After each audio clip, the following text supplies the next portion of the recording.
Hello everyone. Welcome to session 10 of e-marketing. This is going to be chapter 11.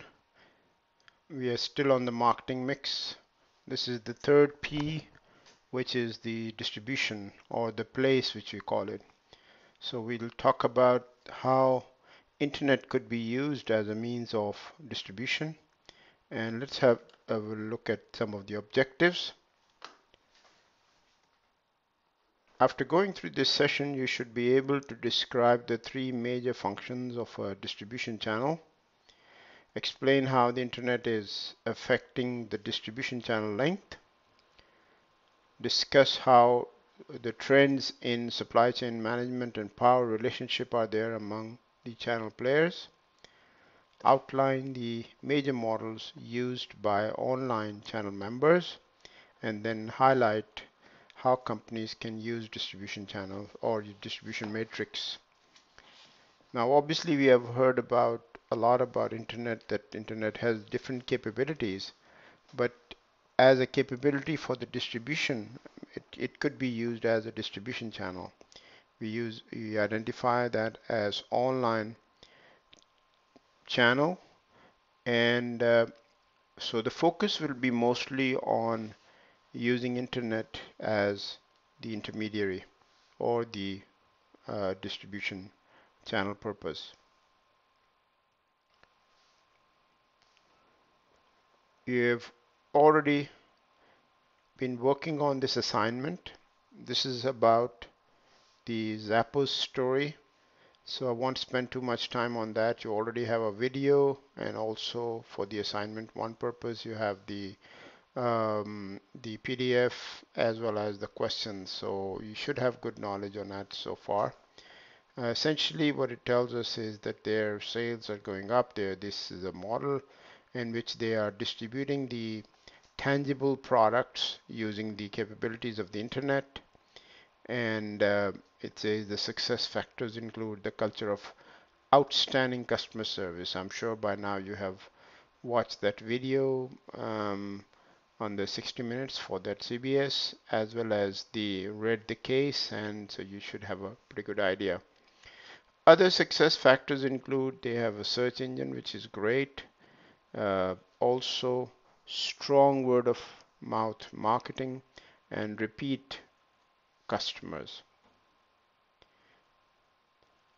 I must also, before we move to the other one, I must highlight on page 265, I recommend that you read the Dell Direct story as well. This is a short case on Dell computers, but the case shows that they dropped the word computers from their company, for the main reason being that they are using the internet as a channel for distribution, and they are using so many other services which they are offering. So make sure you read the secret of success for the Dell Direct, because this is an ideal case in which a company has used the internet to take out the intermediaries and be very efficient. And I think you'll learn a lot from that Dell, I think. But let's have a look. First of all, go back a little bit and see what you have learned in Principles of Marketing. What is a distribution channel? The definition of distribution channel. It is a group of interdependent firms that transfer product and information from the suppliers to the consumers. So mainly it consists of one or more firms which are independently owned, and they are helping take the products from the producer to the ultimate buyer or the consumer. So we have the producers, the intermediaries, and the buyers. The structure of the channel can make or impede the opportunities of marketing on the internet. It is important that you take a look at the distribution channel of your products in order to see whether you could take out some of those intermediaries by using the internet. And a lot of time companies have bypassed these intermediaries and saved not only money for themselves, but also saved money for the customers as well, which has resulted into their survival for the long term.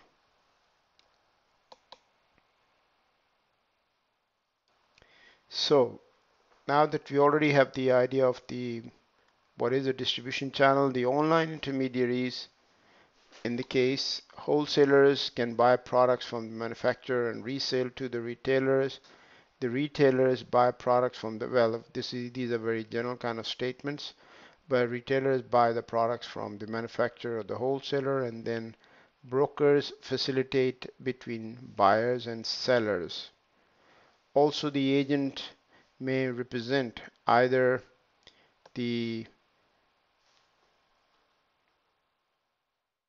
manufacturer's end or they are independent purchasing agent representing the buyer. So they could be either representing the suppliers or could be the buyers. Again, it all depends on how their operation is workflow. The idea for this slide is to have you understand the flow of these things and how internet could also be used, even though we are using the internet, the internet channel. It does not mean that the all the intermediaries are gone. We will see that there are different ways by which these intermediaries can offer services, and thus they are there to assist in the delivery of products or services to the customers.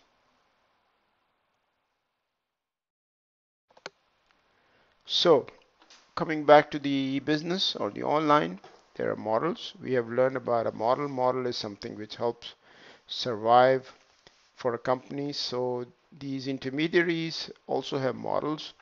One is called the content sponsorship. This is a very common way by which companies set up a website. It's like a standard website, or we can call it a portal, in which there are basic information about a certain industry, and then it brings in or attracts the advertisers to come and place their ad on their website, and this is how they make money. For example, if a company has set up a website for uh, diabetics, people who are diabetics, and let's just call it www.diabetics.com. Now, this company's objective is to provide information to those people who got this, who are diabetic. So maybe they will have articles for them, they will have lots and lots of information for them to help them live normal lives even though they are diabetic. Now, obviously, there are companies who would be interested in those people who are coming and reading this information. So those companies, for example, companies who are there to help you monitor your blood sugar, they will be advertising, they could be advertising online on the same website. Same way, those who are selling the monitor for the blood glucose and some of the strips for that. Others could be selling books for those who got diabetics, who are diabetics, and then maybe their book have got some recipes for the diabetics people. So you see, the point here is that this is a platform. The content has been set up, as I said, diabetics.com is a platform set up by the company so that they can attract the people over there. But now, since the platform is there, people are coming, so the advertisers could then come in and they can place the ad to attract their business. It's almost the same model what Hotmail has got or Google has also got, because as you mentioned previously also, that they are there to uh, they're providing us free email services, but along the line they are getting this sponsorship also. Then we have the intermediary. Intermediary are this is a word, by the way, a combination of information and intermediary. So these are intermediaries. They are providing information for the purpose, depending on which business they are providing the information and playing an intermediary role. Uh, some newspapers might be doing that, by which they are providing information. How about a website providing the stock information? So these are intermediaries providing the stock. Now, I must also give you another example here, that supposing if you go on yahoo.com as an example, you will see that it has got news, it has got business news, the political news, then it has got health news, and maybe stock information, I mean the weather information. Now, if you click on that information, you'll notice that that information, it says over there, it has been sponsored by such and such. So maybe a weather channel is providing Yahoo that information, so that when you click on that weather, it will take you to that website. So essentially, this is another good example of intermediary, because the news which are being provided by Yahoo, that they are not specializing in that. They are just a platform on which these news companies, they are providing that information. And of course, along the line, you have the advertisers as well. Then we talk about the intermediaries. We'll have by the way, the next slides are also going to be explaining all what I'm just saying, the 1, 2, and 3, but I'm just going through that briefly. The intermediary is the brokers. Brokers are the one who don't own the product. They're just in between. They just either get the information and pass it along with some payment, or think of a broker like a real estate broker. This broker does not own the house. They are just acting on behalf of the seller so that they can sell their house. So this is why we call them brokers. Same way we have online auctions, as we'll discuss in the coming pages. We also have the agent model. As we said, the agent could be part of the manufacturer, or could be part of the, or representing the buyer as well in some cases. Here we have representing the sellers, and then models representing the buyers. Of course, both of those we'll be discussing in the coming slides.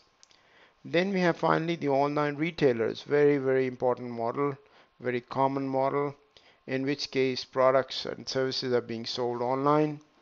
The digital products are sold. The tangible products are also sold, like Amazon selling books, and direct distribution as well.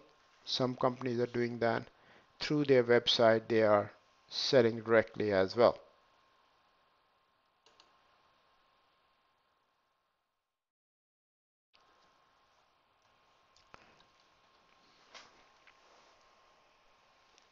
In the case of content sponsorship, as we said, if we go back for a minute here, the first one, the content sponsorship. In this model, firm creates website, attracts traffic, and sells advertising. As I already mentioned to you, Google is an example, Yahoo is an example, and Microsoft is also an example. So content sponsorship is often used in combination with the other models to generate revenue.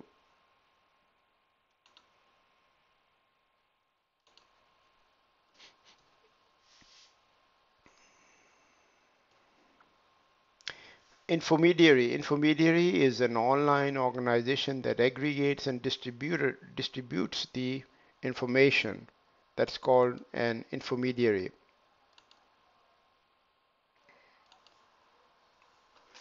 Okay, so intermediary is an online organization that aggregates and distributes information. Market research firms are examples of intermediaries. So you can see that this is lots of marketing research companies are now providing information for their clients using the internet. These are then a good example of intermediary. Some intermediaries compensate consumers for sharing demographic and psychographic information and receiving ad targets to their interest. Uh, there are quite a few companies who would give incentives to the customers so that they can um, buy or they can collect their information and ask their permission so that they can then sell this information to the other companies, and then those companies then can get in touch with you. This is also called permission based marketing. So as an example, supposing if a company approaches me and says that we want to get your information, but we'll give you some incentives as far as some maybe point system or some kind of coupons, and then I might share information with them.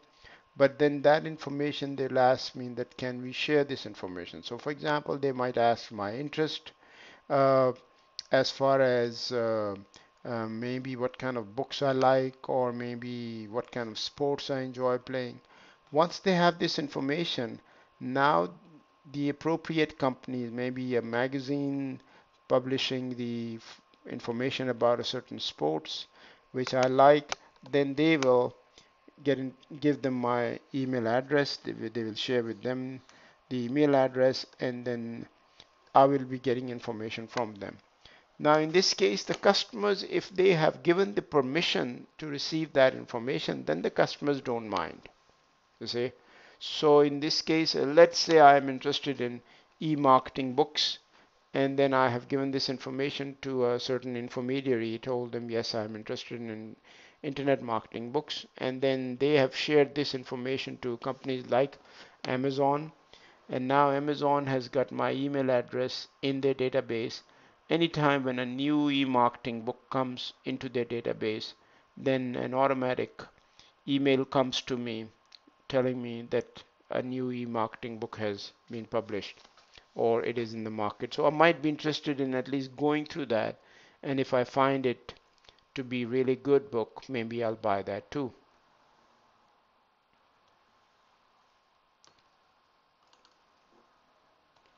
The next one is the intermediary models. We have said that there are three intermediary common models used on the internet. The one is the brokerage model, second one is the agent model, and the third one is the online retailing. The first one, which is the brokerage model, let's have a look at the next slide and it'll explain to us. That's a brokerage model. The brokerage model creates a market in which buyers and sellers negotiate and complete transactions. As I told you before in the previous slide, that in a broker is like a real estate broker, for example, does not own the products, but just providing a platform or having the buyer and seller come together. So here we have a good example, which is online exchange like E-Trade, in which case E-Trade is the one on which you have lots of trading companies are there, offering stocks, and then the buyers are coming in to have a look at that stock and purchase that. And of course, if the transaction is completed, then this brokerage firm makes the money. Charles and Schwab, which is a trade company, customers to place the trades online. We also have then B2B market. It has got lots and lots of brokers converge into leading exchange for the global is the leading exchange for global electronics. So in this case, maybe a brokerage firm has set up a website called Converge, and it is only specializing in selling the electronics to businesses in bulk. So that's why it has become quite popular among B2B. Um, some of you are familiar with Alibaba.com in China. That's also B2B, in which case mostly the small businesses are being attracted. If you happen to go on the Alibaba website, you'll be surprised to see how many companies have joined that kind of brokerage model. Guru.com is an exchange of talent in 220 professional categories. Now this, as you can expect, it's an HR firm, and they are asking them to post their CVs, and then based on when the companies are looking for people, they would then look into that, and then in case if they recruit any of those people, they would of course pay to the firm. Online auctions are available in the B2B, which is called the UBid, or B2C, the Priceline, or C2C, which is the eBay. Remember these three models we discussed in the chapter 2, in which we said B2B is business to business model, and now online auction could be held by UBid. Let me give you an example. I probably have used this example before also in one of the chapter of Caterpillar Company. Caterpillar Company, at the end of the year, they put all their inventory on the website in December, and then they auction it because they want to get rid of that parts inventory. So all of the world people go on their website and give them an offer for their parts. And so this way the bid is given to Caterpillar, and if they accept it, then of course the transaction is closed. Similarly, B2C, in which case the Priceline, whereby businesses can offer various products at much cheaper price. And in the case of C2C, we all are familiar with the eBay. So that's called a brokerage model. All of these are brokerage model in which eBay, of course, is making money as a commission from the seller. Okay.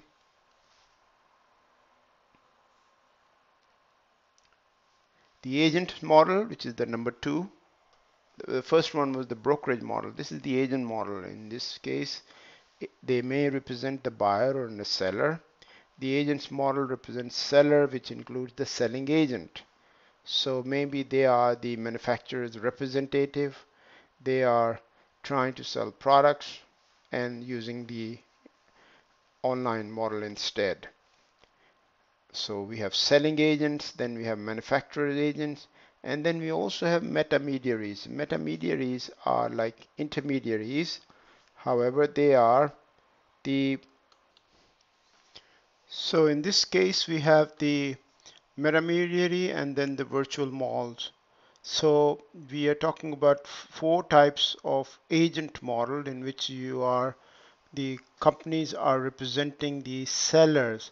So metamediary would be the company, they are just specializing in some items. So for example, if there's a company which is setting up a website for a real estate as an example, then they would be just focusing on just the specialized companies which would be helping the real estate companies as an example. Similarly, in the virtual mall is like an online shopping mall in which they would put your products, you would have your products on there, and of course a fee will be charged for showing those products in there, just like as shops in the shopping mall.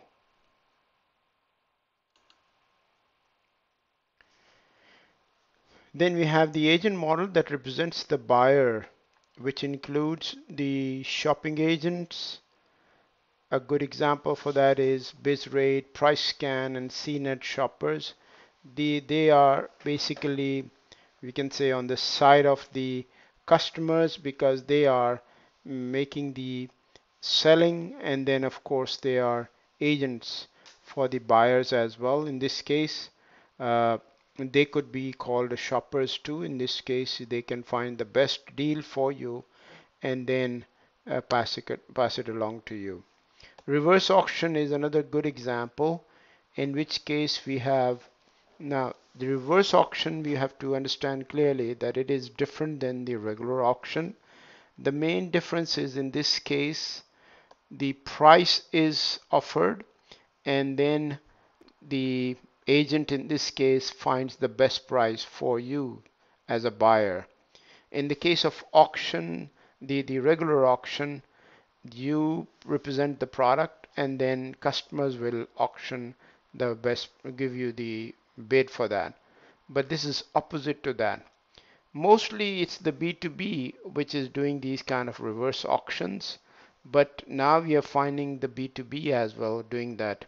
A good example for that is Groupon, in which case the buyers, maybe 10, 15 of them get together and now they are offering a certain price to a certain company and saying that we want to buy this at a certain price, and then if the buyer agrees to that, then this deal is closed. So I'm sure you're familiar with the Groupon. But mostly, as I said, it's the B2B reverse auctions because to give you an example, if City of Tejon is looking for some items, they would then post it online and they say, we need these kind of items. Anybody who can supply that at this kind of price range should contact us. So that's kind of reverse auction though, because in this case, the company is trying to fulfill the needs of the customer based on the pricing. Buyer cooperatives, when buyers get together, the aggregates pool many buyers together to drive down the prices. Now, this is another thing too. One good example in the B2B would be the automobile companies. What they did is this happened in the starting year 2000, whereby major companies would get together and add up their demand. So let me give you a small example here. Let's say Toyota, Mazda, and Honda, they got together and then they set up a website and then they put a demand on there. Supposing they say we want seat belts. Now, as you all know, all of these three companies are car producers, so they would be needing the seat belts. So instead of individually they asking for seat belts, now they're combining their demand, and then they are so if each of them are demand need about 1 million seat belts, then probably the total demand for three companies would be 3 million. So then if they put it online and say we are looking for 3 million, I mean somebody to supply us 3 million car seats, then obviously the prices will come down. And that's what we are talking about, that pull many buyers together to drive down the prices. This is a model in which the companies is able to save a lot of money. All these three companies were able to actually save a lot of money, and there were some cases in case studies in which it was shown that when these companies get together, they can save as much as $500 on each car when they do this kind of purchasing.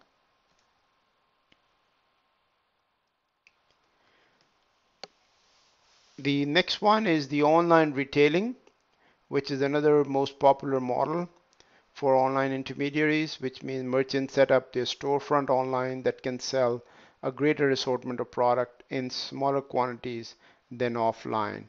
Of course, in Korea, the good example is the gmarket.com or the .co.kr, and they it's a very successful online retailing model. Shopping carts abandoned is one area which is a big concern among the online retailers. When you go online, and I'm sure all of us have done that at times, when we go online and we look at some items, we keep on clicking them as if we are buying them, and then when the time comes in, we are asked to give our credit card information, we just switch to some other website. Now this, of course, the website people, they hate that though. They are the retailers. They don't want you to abandon that. They want you to, of course, buy those products as much as you can. But if you leave that, they want to know the reasons. What are some of the reasons? And what I would say is that if you can go on page 274, on page 274, if you see the last line on the page, whereby it says the reasons why this study was done in 2009, and it was shown that they were they were asking the customers the reason why they abandoned these shopping carts, and here are 46% of them said because of high shipping charges. So then they're giving the solution. They're saying try free shipping or personalized prices based on the location. The next, if you go on page 275, it says wanted to comparison shop. 37% of them wanted to do comparison shopping. So they save the shopping cart for 30 days so customers can return to it. So as a matter of fact, I have noticed that personally too. When I go on the regular website for the buying tickets, which I normally go on Expedia.com, www.expedia.com, when I go and I'm just browsing, trying to find some tickets from one location to another, and then while I'm doing that, the Expedia is also saving this search, and then they hold that. So supposing if I've done the search but I did not wanted to buy the ticket at that time, maybe I want to know, maybe I can find a better deal somewhere else, so I can switch to some other website, and they hold it for 30 days, and then after about a week they will send me an email saying that we still have your information and now we have the best prices for you available. In this case, the idea is that if I'm not able to find a better deal somewhere else, they want me to buy their ticket. So that's the thing which we are talking about here. Third one is lack of money. Maybe they think that where they have um, selected item but they don't want to buy. Couldn't find preferred payment option. 24% of them, which is a great number. I mean, one-fourth of the buyers buyers do not like the page on which you're asking their credit card information. They either don't feel comfortable or maybe they don't want to give that information. So you give them other options. Item unavailable, and then finally customer can find the right customer support. If they cannot find that, then of course in this case something has to be done. The point here is that all of these reasonings behind this shopping cart abandoning must be removed. Digital goods such as news, music, software, movies, etc. can be delivered right away over the internet. And this is one of the beauty of the internet, that in the online retailing you can complete the whole transaction in one go. In which case they come in, they select the news or the music or the software or the movies, and then you ask them to make the payment, and then you give them the link to download that. The manufacturer sells directly to the customer in the direct distribution channel. This is a case in which they have their own website and uh, they are asking the customer to purchase it directly, so the intermediary is gone.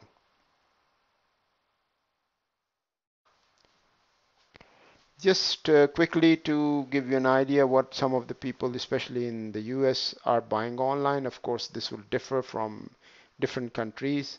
Uh, in the case of US, they're buying movies, computers, clothing, etc., books, and so on and so forth. So as you can see, there are few things which are more commonly bought online and people feel comfortable compared to the others. One thing you'll notice over here, that in case of books, there are more women buying books online than men. That also should give you some kind of a hint as to who you should be targeting your products online when you are selling the products online. Next, we move to the length and the functions of the distribution channel. In the distribution channel, always the biggest issue is whether the distributor or the intermediary, is this company adding any value for either the customer or the supplier. Because if they are not doing that, then there's no need for them to be in the distribution channel. So the channel length refers to the number of intermediaries between suppliers and consumers. Sometimes there could be a number of intermediaries, not one. In other cases, there could be a few. But of course, the whole idea for the internet is that the distribution channels should be taken out of that, because it will help the customer and it will help the supplier as well, and because they can pass along the savings to the customers. Eliminating the intermediaries can potentially reduce the cost, and the procedure is called disintermediation. In other words, it's the process of eliminating traditional intermediaries. When you remove one or more intermediaries from your distribution chain, uh, that or from the intermediaries, then that is called disintermediation. Of course, internet has made a big difference in this case when we talk about disintermediation. As an example, airlines are trying to sell tickets directly to the customers through their website, taking out the travel agents. That is called disintermediation. As you said, with this, maybe there could be some savings for the company as well as give them the opportunity to deal with the customer directly as well.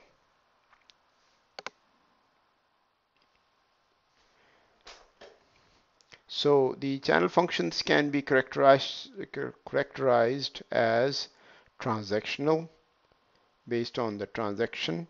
It could be logistical based on the logistical function which they are providing, or it could be based on facilitation, facilitating the uh, facilitating any kind of transaction. So let's go through each of those in the next few slides, that the kind of functions which the distribution channels are performing. In the first case, transactional function, it includes making the contact with the buyers, making communication strategy, marketing communication strategies, matching the products to buyers' needs, negotiating the price, and processing transactions. These could be the functions performed by the intermediary, which then is justified by their presence, and of course the companies would then pay them in the form of a commission. Secondly, logistical function. Logistical functions include physical distribution activities such as transportation, inventory, storage, aggregation of products, etc. In the case of online, the logistical functions are often outsourced to the third-party specialists such as the UPS or the FedEx. So Amazon, for example, when they are selling products, they don't want to get into the business of distribution themselves. So they outsource this to the UPS or the FedEx for the purpose of distributing their products. Okay. Market research, there are cost and benefits of the internet-based research, of course. In the market research part, while we were talking about, probably we spoke about it too. Some information is free, which is the secondary research. Employees can conduct research from their desks as well. Internet-based information tends to be timelier, which means that it is fresh information. Okay, it's not an old information. Web-based information is in the digital form. So e-marketers can receive the detailed reports from the market research company as well. This is why these companies will be benefiting from the updated information as far as the demographics, as far as the segmentation, as far as the needs and wants of the customers in the market for their products, the services. Financing, these are also the what we call the intermediaries, but these are the secondary intermediaries. Intermediaries want to make it easy for the customers to pay in order to close the deal. Of course, we all know when it comes to online, we have the credit card information, which legitimizes the merchant and the consumers. While we were talking about the payment, we remember we spoke about it. We said that this is the biggest issue as far as the security is concerned, whether the information which we are providing to our customer, to our supplier, whether they will be securing it or not. Similarly, the supplier is concerned whether if we ship our goods, will we get our money or not. So that's a concern in which we have some intermediaries, and one of the intermediaries, which some of you know, is called the VeriSign. VeriSign then guarantees that if you ship the goods, unless we get the payment, we will not release the goods. So they also get the cut for that. So in the distribution system, there are three ways to define the scope of the channel of a system. Distribution functions that are downstream from the manufacturer to the consumer. Then the supply chain upstream from the manufacturer working backwards to the raw material, and then considers the supply chain manufacturer and the distribution channel as an integrated system called the value chain or the integrated logistics. There is certainly room for improvement in these logistics too when you have the supplies coming from the supplier going to the manufacturer and then from the manufacturer to the customer. All of this is called the integrated logistics. And if, for example, the buyer can uh, get the information to the supplier about the demand of the products using the internet, that will then facilitate the system.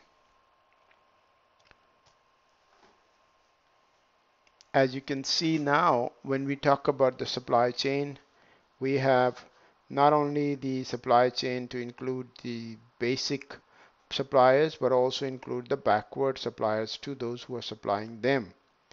So when we think about it from the consumer point of view, we have the retailers, the wholesalers, and the distribution channel as well too. This includes the whole distribution supply chain management.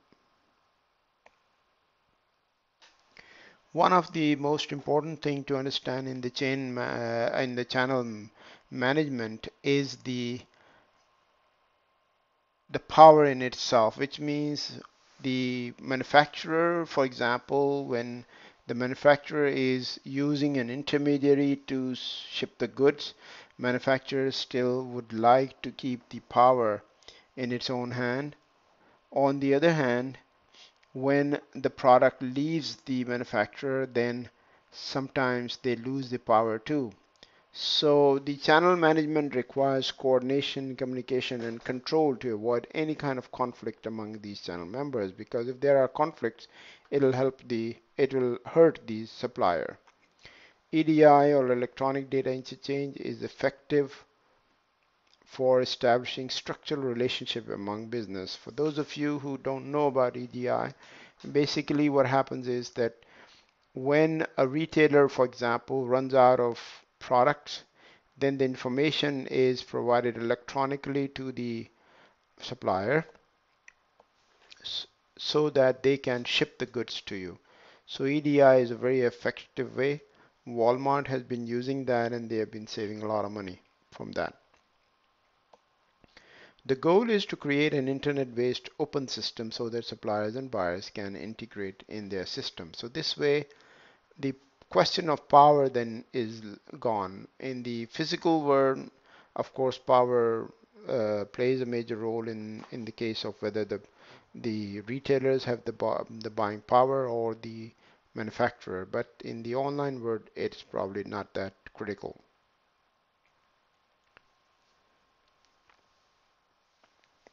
So now the question comes in, how do we monitor the distribution channels?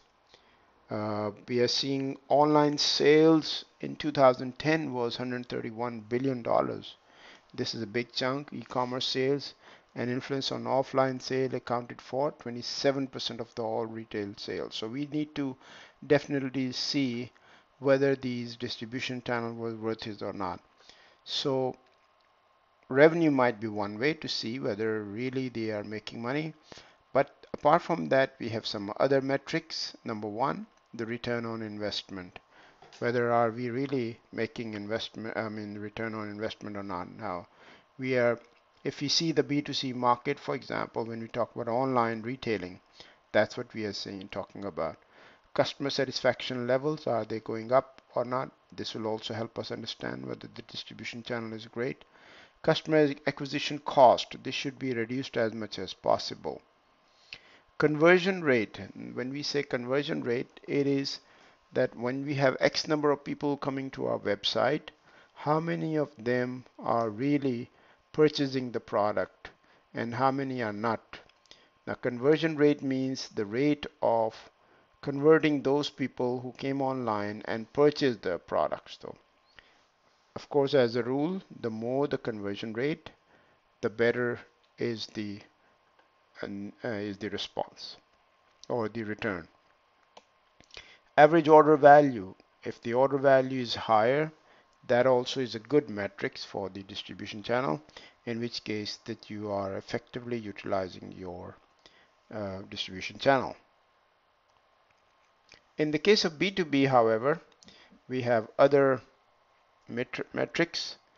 Time for order to delivery. For B2B, it's very critical that the raw material reaches on time, and so this way the companies can utilize that product in their, or the part in their product, so that they can deliver the goods, because they have to meet the deadlines too.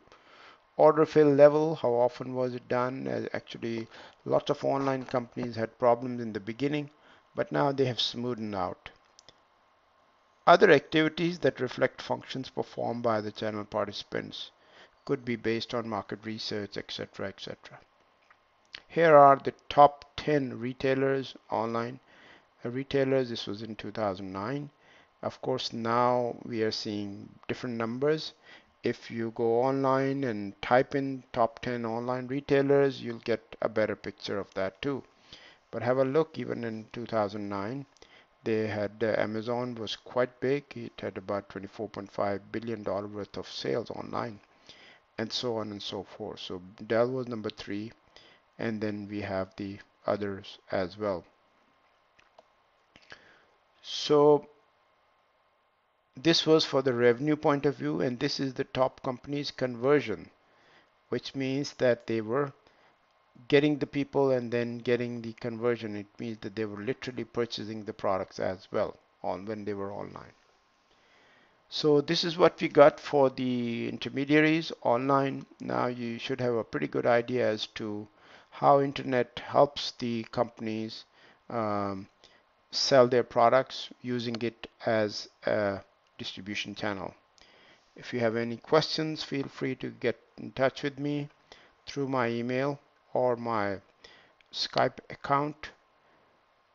Until the next time, take care and have a good day.